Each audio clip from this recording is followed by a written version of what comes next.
arrintiis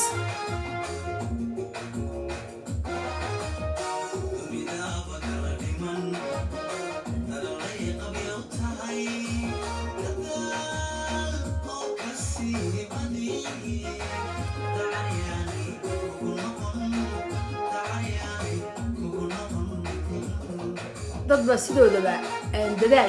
dadaalka nacaboogta qofka inuu dadaalo ama horumar gaaro ama sii wado nolosha dad baa nacab oo qofka jecel hoogiisa iyo dhibaatadiisa iyo xanuunkiisa marka dunida hore loo soconay horena waa idinku sheegay